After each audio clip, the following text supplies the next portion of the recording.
यानी हजारों वर्ष ये ज्ञान चलेगा, हजारों वर्ष ये साइंस की जो विद्या चलेगी, जो ये टीवी है और ये चिप है, मोबाइल है, इनके माध्यम से ये ज्ञान दिया जाएगा। दास तो चला जाएगा सतलोक, ये 5 तत्वों का शरीर छोड़कर, लेकिन ये इलेक्ट्रॉनिक शरीर रहेगा भी दास का, ये नूरी शरीर रहेगा।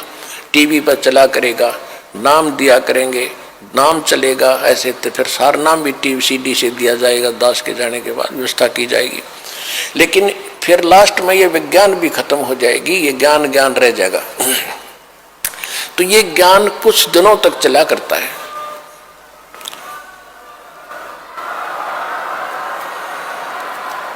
तो ये ज्ञान फिर बहुत दिनों तक सुख का सांस लेगा परमात्मा के बच्चे।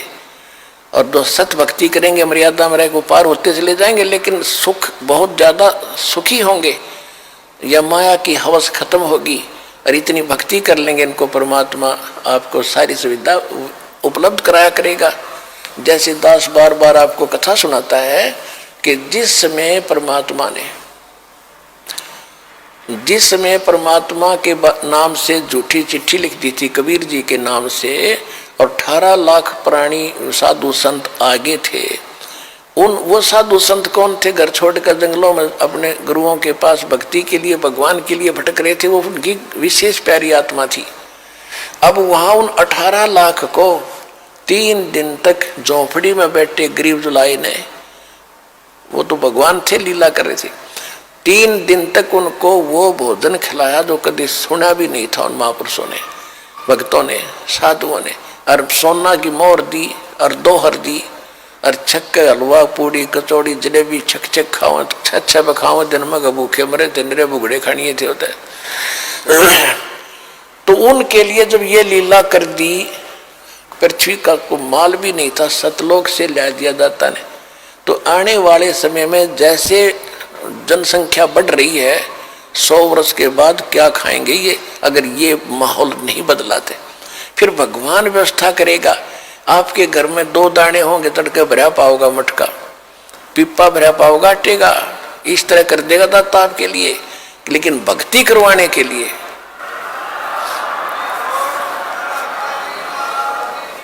ये उनकी करेगा जो भक्ति करेंगे, और जो बकवाद चाहोगे वो अपना करते रहियो।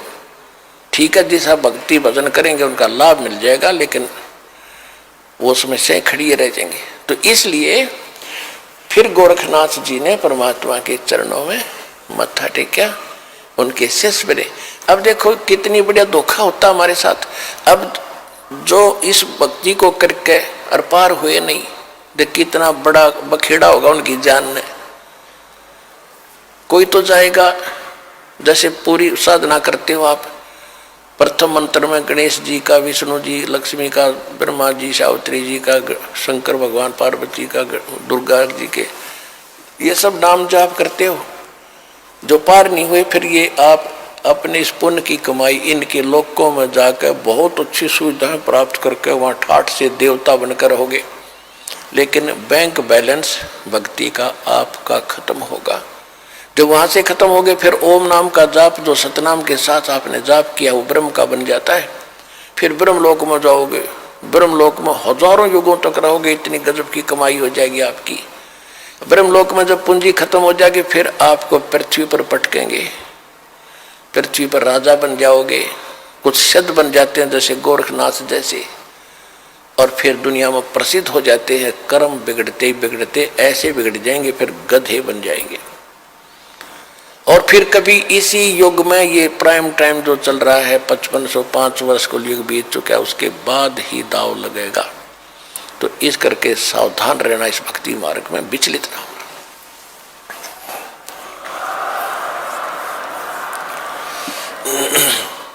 अब क्या है कि परमात्मा आए थे, ऐसे ही लीला किया करते थे।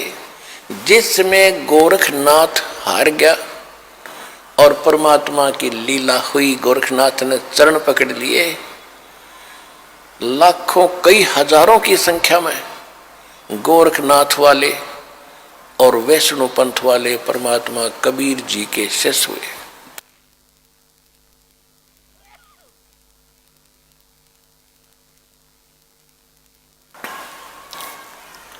अब पुण्यात्माओं,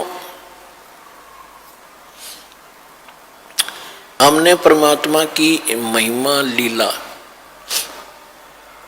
कैसे भगवान माने थे, जैसे श्री कृष्ण जी ने, श्री कृष्ण और अर्जुन ने एक वेश बदलकर साधु संत का रूप बनाकर मोर ध्वज राजा के घर गए थे, जिस दिन वो अपने पुत्र को ताम्र ध्वज को राज तिलक करना चाहता था, और उसके उपलक्ष्य में उसने एक साधु संतों को आमंत्रित कर रखा था। एक यज्ञ का अनुष्ठान था। उस यज्ञ के अंदर एक कंडीशन होती थी कि जो साधु संत खाने को मांगे वो देना पड़ेगा, नहीं तो यज्ञ नहीं मानी जाएगी।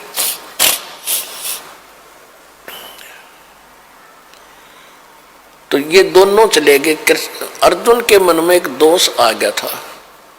अर्जुन कह रहा था कि भगवान, क्योंकि ये शिष्य भी था अर्जुन, और अर्जुन कृष्ण का शिष्य था और रिलेटिव भी था, तो कह रहा था जी मैं आपका सेवक हूं, ऐसा कोई और नहीं है पृथ्वी पे। तो परमात्मा श्री कृष्ण जी ने उसका भ्रम निवारण करने के लिए वहां ले गए ताम्र ध्वज राजा के घर पे। कहने का भाव यह है कि उन्होंने खाने को क्या मांगा। ताम्र ध्वज तो मोर ध्वज ने पूछा जी भोजन खाओ। श्री कृष्ण ने साधु रूप में कहा कि हमारे साथ एक शेर है, वो सिंह बना, शेर ले रखा था, एक माया से अपनी सिद्धि से शेर बनाया था। और पुण्यात्माओं कहते हैं रामकृष्ण सतगुरु सहजादे ये परमात्मा की पुण्यात्मा है। कृष्ण और राम ये इसी समय भक्ति करके ये रह गए थे अनजान, और ये बन ठगे काल के ये पुण्यात्माओं में से इनको जन्म दे दिया। अब इनकी रक्षा भी भगवान ही करता है। जब श्री कृष्ण जी ने वो माया रूपी शेर बनाया तो परमात्मा स्वयं आगे शेर रूप धारण करके कि इनकी काम बिगड़ेगा और ये गलती करेंगे और ये बेइज्जती होगी भगवान की, मेरी होगी। तो वहां जाकर उन्होंने क्या किया कि राजा ने पूछा जी क्या खाओगे भोजन। कृष्ण जी बोले कि पहले मेरे शेर को खिलाओ, फिर मैं बाद में खाया करूं।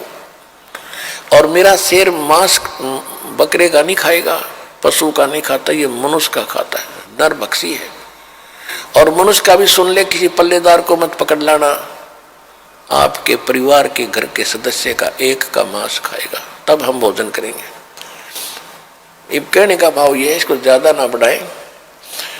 आखिर में ताम्र ध्वज को चीरने का आदेश मिल गया बीचों बीच।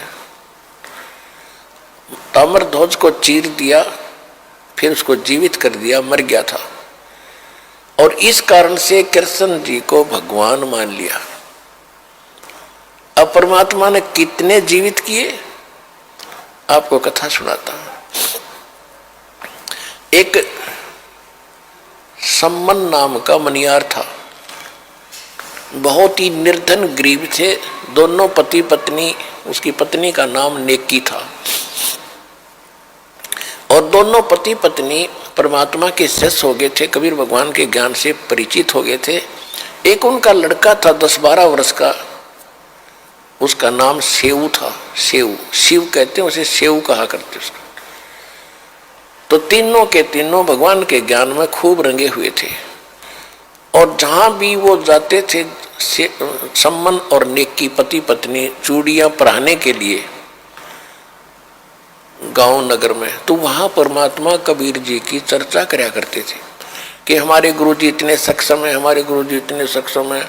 ऐसे सिकंदर लोधी की जलन का रोग ठीक कर दिया, एक गऊ काट दी थी सिकंदर लोधी ने, वो जीवित कर दी। तो औरतें सुनती थी लेकिन मन में दोष रखती थी कि ये बेकार रखे गरीब आदमी, ऐसे कभी हो सकता है? अगर ऐसा होता तो ये होता वो होता, मतलब मन में अंदर दोष रखती थी, सुन अवश्य लेती थी। एक दिन क्या हुआ कि कबीर परमात्मा जी उनके घर चले गए अचानक।